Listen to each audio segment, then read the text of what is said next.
कांग्रेस पर हमला बोला। अखिलेश ने कहा अब जनता ने मूड बना लिया है और महापरिवर्तन का आगाज होने जा रहा है। पश्चिमी यूपी में अखिलेश एक के बाद एक धुआंधार रैलियां कर रहे हैं। हाथरस में अखिलेश यादव ने मोदी और योगी पर जमकर हमला बोला। अखिलेश यादव ने पीएम मोदी पर हमला बोलते हुए कहा कि इस बार ईवीएम मशीन धोखा नहीं दे पाएगी। अखिलेश ने कहा कि सपा बसपा आरएलडी मिल गई है और अब महापरिवर्तन का आगाज होने जा रहा है। अखिलेश ने कहा कि हम देश को नया प्रधानमंत्री देकर नया भारत बनाएंगे।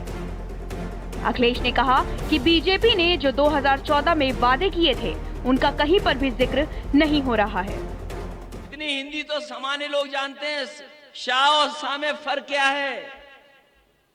लेकिन प्रधानमंत्री से इसलिए गलती हुई कि वो पढ़ के भाषण दे रहे थे, कंप्यूटर ने कुछ और दिखा दिया तो उन्हें कुछ और समझ में आ गया, वही उन्होंने बोल दिया।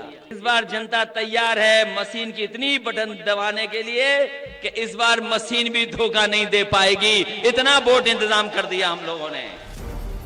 मोदी के मैं भी चौकीदार मुहिम पर हमला बोलते हुए अखिलेश ने कहा कि इतनी ज्यादा चौकीदारी हो रही है फिर भी किसानों की फसल बर्बाद हो रही है।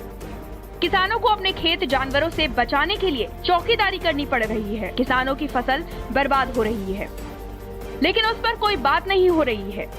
अखिलेश के निशाने पर कांग्रेस भी है और अपनी हर रैली में कांग्रेस पर हमला बोलते हुए अखिलेश यादव कांग्रेस को भी बीजेपी जैसी पार्टी बता रहे हैं। अखिलेश ने कहा कि जनता के लिए बीजेपी और कांग्रेस की सरकारों ने कुछ नहीं किया है। बताओ पत्रकार साथियों, पढ़ के भाषण दे रहे थे कि नहीं दे रहे थे? तभी तो हमारे गठबंधन को शराब बोल रहे थे, उनके कंप्यूटर ने धोखा दे दिया।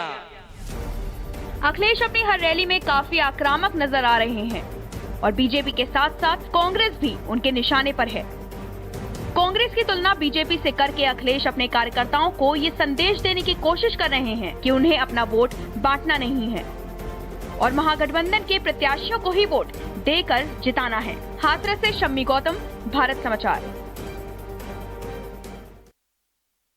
खबर कन्नौज से है। डिंपल के